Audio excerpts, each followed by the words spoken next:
17 years ago, the foundation of my world was quietly cracked, though it didn't shatter until just a few months ago.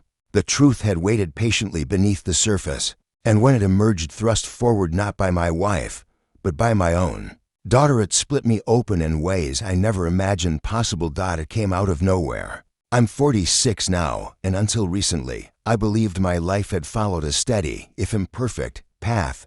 Back when I was 29, I thought I had everything. I just married Sarah, a brilliant, magnetic woman I met at a modest publishing house in Chicago. I handled marketing, and she worked in HR. What drew me to her wasn't just her cleverness or her wit, it was the way she lit up a room, the way her laughter made people lean in, the way I couldn't help but fall in love with her. Within a year of dating, we married, and shortly after, she surprised me with news that we were expecting. I was overjoyed, so full of hope.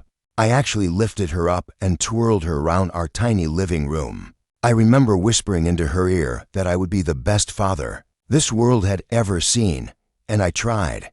God, I tried. Emily was born, and from her first breath, she became the axis around which my life spun. I was there for every milestone, her first word, her scraped knees, her school projects, late-night fevers, her dance recitals. I worked overtime, skipped vacations, made sacrifices I never spoke of, all to give her the life she deserved. I never once questioned my place in her heart. I loved her without limits, without hesitation.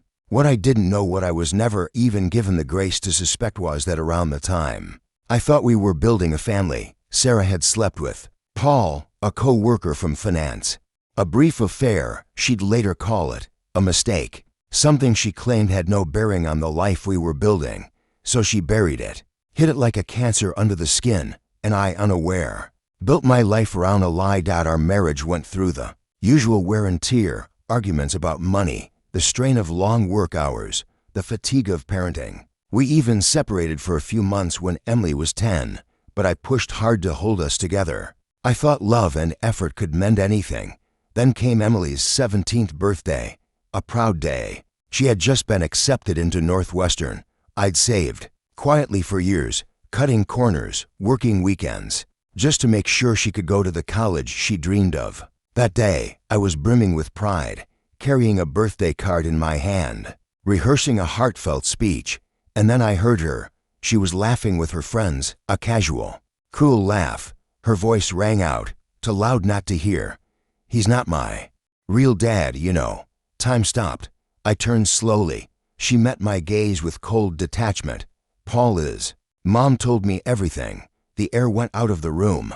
I stood frozen, clutching that unopened card like it might tether me to the floor. Her friends awkwardly stepped away, and Sarah, my wife, stood silently, her face pale. But she didn't speak.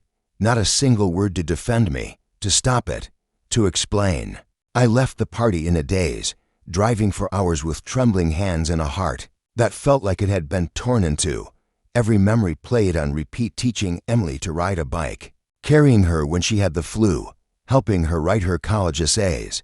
In a single moment, all of it had been reframed. She didn't see me as her father. I was just a placeholder, a provider, an accessory to someone else's betrayal. The next day, Sarah tried to explain. She called the affair a regret, insisted Paul meant nothing. She said she only recently confirmed the truth about Emily's paternity. I asked her one simple question. "When did you tell Emily?" And she answered after a pause, "Last year." She'd known for a year. Let our daughter treat me with growing coldness, distance, even scorn, while she kept the secret to herself. That betrayal hit harder than the affair. She didn't just cheat on me 17 years ago, she let me live a lie for nearly 2 decades. That week, I saw a lawyer. I didn't yell. I didn't throw anything. I just moved forward. I filed for divorce, quietly, cleanly. I also requested a paternity test, not out of doubt, but to anchor my decisions in fact. The results came back. Paul was the biological father. It was no longer speculation. Then I did something Sarah never anticipated. I changed my will. I removed Emily as a beneficiary from my life insurance and her college fund. Not as revenge, but because I had finally understood the role I'd played.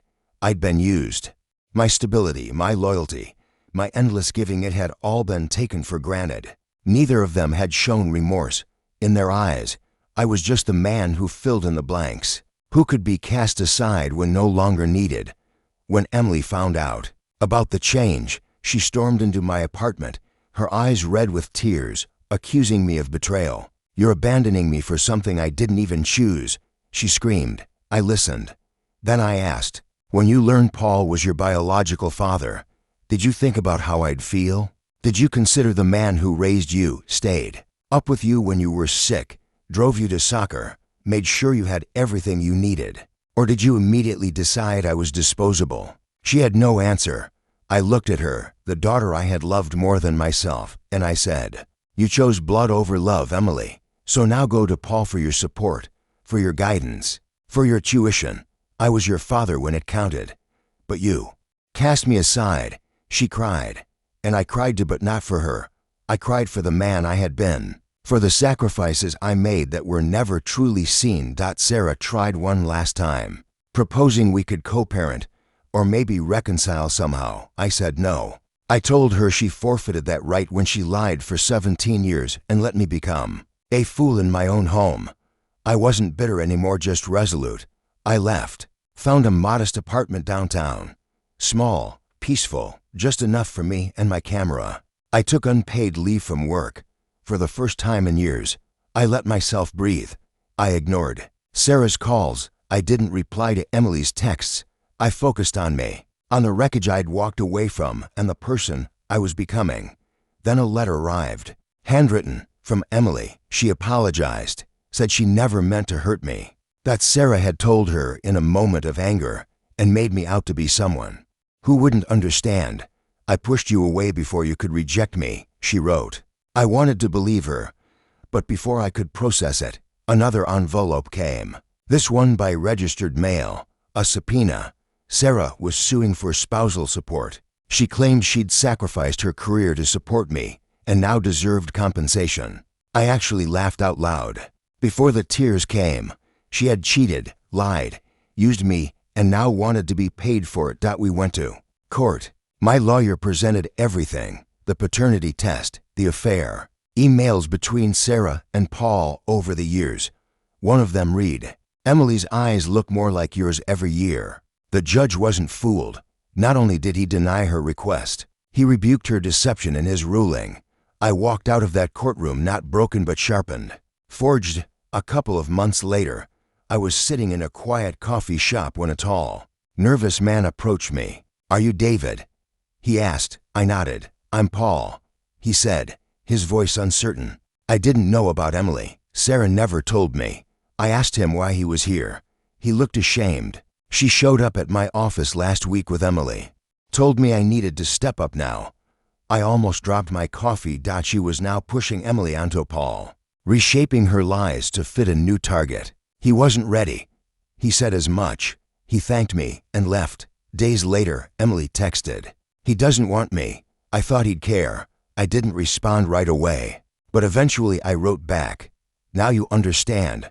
I cared before I ever knew the truth. I loved you when no one required me to, but you pushed me away when it mattered most. Biology doesn't make a father, love does, and you chose DNA over devotion." She never replied. 8 months have passed. Sarah lost her job in the aftermath of the trial. Paul cut all ties after she threatened him with legal action. Emily deferred college. Now living with a friend. I went to Italy. Spent 2 months learning how to make pasta by hand, capturing ancient streets through my camera lens, breathing different air. And there, I met Rachel. She knows everything. She has a 5-year-old son who greets me with open arms. I don't try to be his father. I just show up, and somehow, that's enough. I don't know what the future holds, but I know this: I will never again let guilt shape my life. I gave everything freely. That love was real. It was rare. And now, it belongs only to those who recognize its worth.